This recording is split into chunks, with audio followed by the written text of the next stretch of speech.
Hey, I'm Captain Blackheart. I'm here with Land of Nerds, and we're here talking with Mr. Creepypasta over here, and I'm here with Vincent V. Cava. We appreciate you talking to us over here in the Land of Nerds, and we want to talk a little bit about your wonderful YouTube channels. You got over 1 million subscribers, which is awesome and amazing.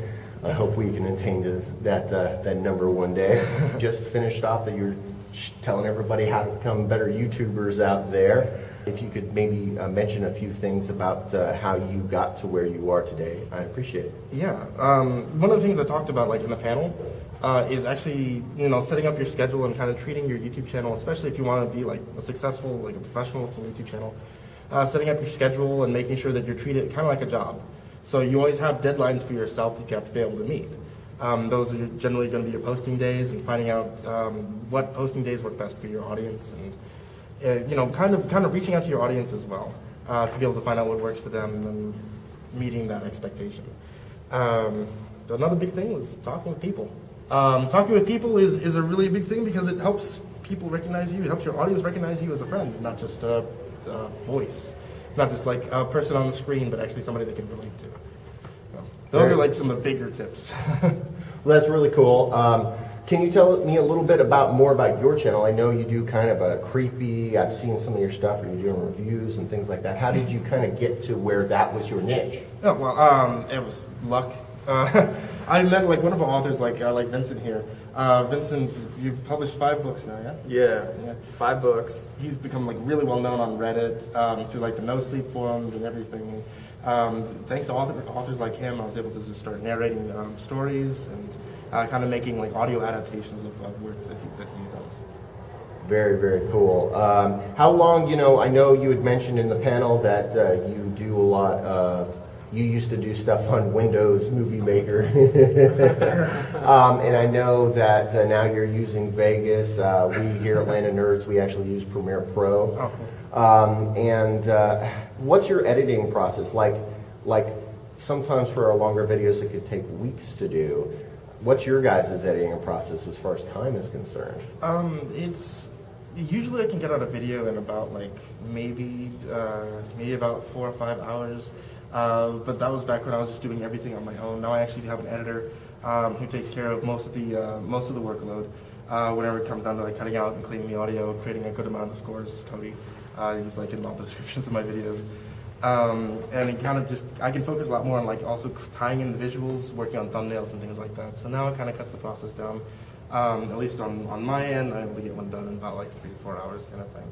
As opposed to like trying to get like 6-7 hours, waking up in the morning, working all day to be able to get the deadline time by the end of the day. Mm-hmm. God, it used to be terrible. Well, one question that I didn't hear asked, and I know a lot of people are really curious about, especially when it comes to YouTube, is that some videos, like some of the ones we've done in the past, takes weeks to edit, to write, to put together, and all this other kind of stuff. Sometimes we interlude other videos in the meantime, and how do you feel about that when you interlude different kinds of videos in the meantime, even if it is the same genre? It's good. I mean, like there was this whole thing where they were talking about making like larger art pieces, larger video pieces that would generally take you like 3 weeks to be able to complete. But that gives you 3 weeks of dead time on your channel. During those 3 weeks of dead time, a lot of times it's better just put up a trailer, put up like some behind the scenes work, anything like that that keeps that maintains your video feed or your notification feed to your audience to let them know you're not stopped, you're not dead. And a big thing that also helps that out is your social medias, Twitter, Facebook, things like that. Keeping people updated on the production is always a good thing. Yeah, I personally find that content always wins out. If you can consistently produce content, people will appreciate you for it. So as a writer, I'm always trying to get out another story, and then I put it out there, and then maybe I'll fine tune it, refine it, and then publish it. Like even if your content's raw, even if it's not perfect, because we're all perfectionists, a lot of the times people don't see the little things that as a creator you see. I know the people, my editor, for example, is like I drive her crazy when I'm talking about my prose, you know, and my stories. When I'm talking, I hate this word right here. I just need one more word, you know, and I'll obsess about it. So I'm not a video creator. I'm not a YouTube creator yet. I am going to be doing that eventually, though. But you know, just get something out there, something good, something that people will appreciate, and it doesn't have to be a masterpiece. Yeah. I mean, ideally, it would be. Ideally. Well, I appreciate it. I know you guys are right now doing a Kickstarter. Maybe you could talk a little bit about this. Sounds really neat. Yeah, the Creepypasta comic book. We're super excited.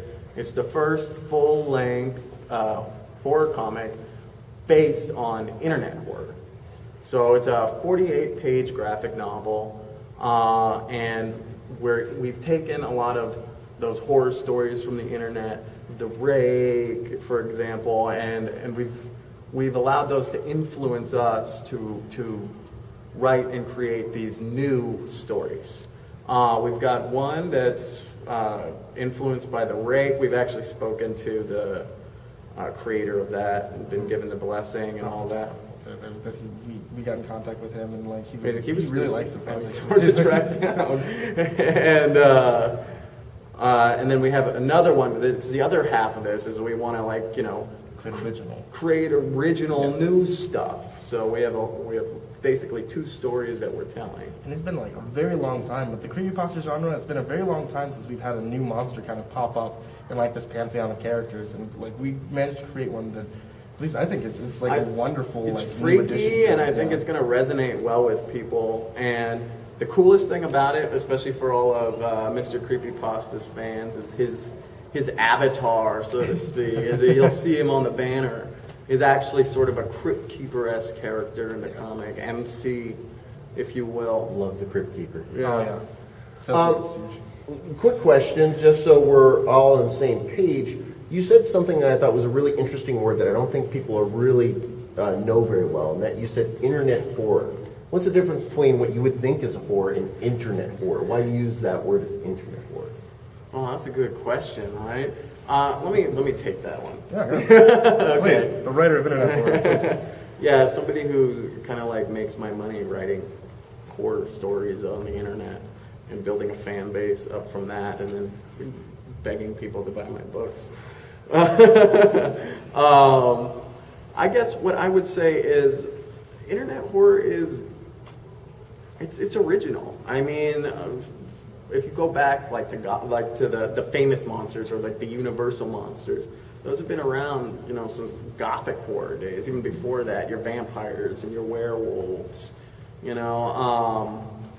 Even later on, your zombies, you know, that grew in popularity. And they still make movies about that, and books are still written about that stuff, and good stuff. But these urban legends of the internet, you know, your Slendermans, your Jeff the Killer. your Jeff the Killers. I mean, they're unique. They're unique in their own respect. They don't follow those rules of your classic Universal monsters or your classic Gothic monsters, which I think is interesting. And I think for a long time people would read these stories on the internet and they would think, oh, is this real? You know? Cool. Is it real? Well, we appreciate your time. Thanks for talking for us today a little about the YouTube and your experience and this awesome little thing. We'll be able to provide links in our in this YouTube video on your wonderful Kickstarter and Creepypastacomics.com. Creepypastacomics.com. Absolutely.